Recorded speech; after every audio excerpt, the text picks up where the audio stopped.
Hello everyone, my name is Jack North. Today I'm bringing you the ultimate counter guide for Naraka Bladepoint. As I mentioned in the last video, that counter is good against blue focuses. If you haven't checked that video, I've covered all Naraka Bladepoint's melee weapon combos in that video, and I highly recommend you to go through that video before you watch this one. Counter is a prediction way of defense, and it's not depending on your reflection time. So a lot of time you will notice the animation or the red light is out, but you fail to counter their blue attacks. That's because the first few frames of counter doesn't count, and you need to counter a bit early. Also, you cannot be in or after certain attack animations to successfully counter. That is to say, once you are in the middle of an attack animation, you cannot cancel your attacks to counter, or counter right after you're attacked. But there are ways that you will be able to quickly counter after you attack animations, and you will be able to counter with these methods. That brings us 5 basic ways to counter, and they are basic counter, counter when you are not in the middle of another animation, counter in midair when you are not in the middle of another animation in midair, crouch counter, hop counter, and shift counter. You can use basic counter when you are not in the middle of another animation, always used when you plan to counter the chain left attacks. Counter in midair, counter when you're not in the middle of another animation in midair, always used after you're grappling an enemy and see they are charging.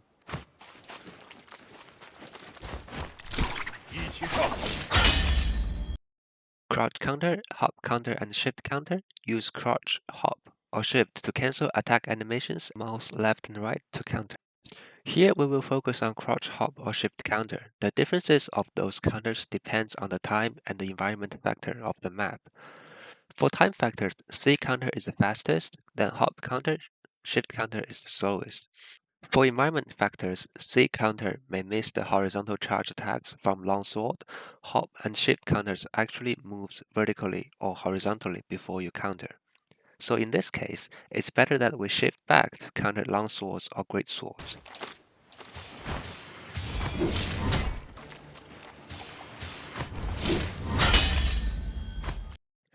There are a few situations for us to consider how we are gonna counter in combat.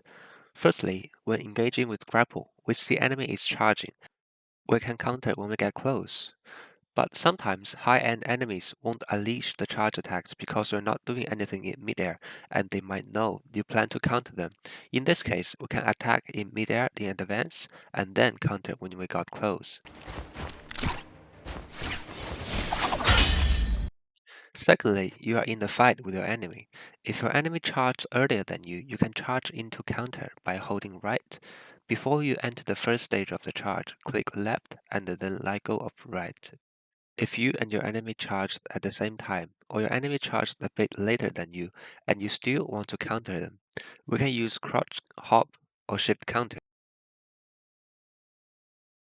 Lastly, I have a counter combo that works almost every time, the uppercut counter.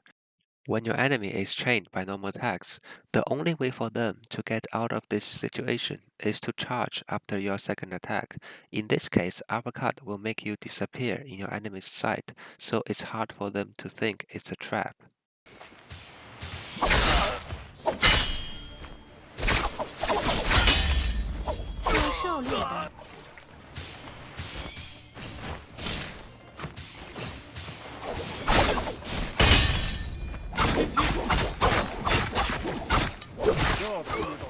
Now let's talk about when we can counter. As I've mentioned in my last video, longsword, katana, and spear's third attack, greatsword's second attack can be countered. Melee weapons hold charge attacks. First attack after katana's hold charged. Second attack after spear's hold charged.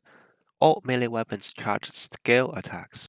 Now that you know what kind of attacks you can counter, for everyone who watched this video, please do not counter in the middle of normal attacks, nor counter before you see enemy charging, because you are just giving your enemy free chances to attack you.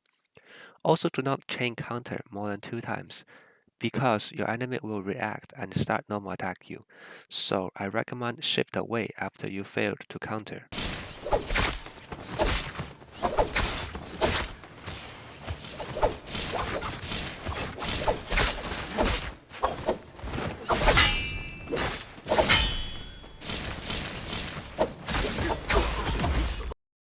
Lastly, let's talk about the choices we have after successfully counter your enemy.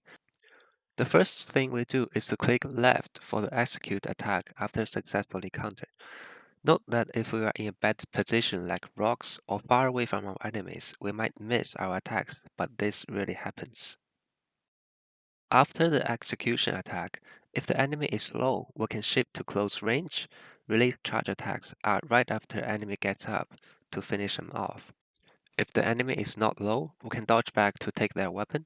Most enemies tend to get their weapon back after disarmed. We can just charge and wait for them to run at us.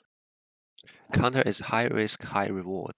It has long animation, and once you misjudge the situation, you will be chain attacked by your enemy.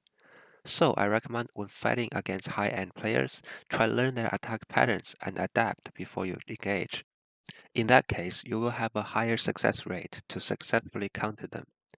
For players who want to climb into the leaderboard, correctly counter is a must-learn skill to rank up.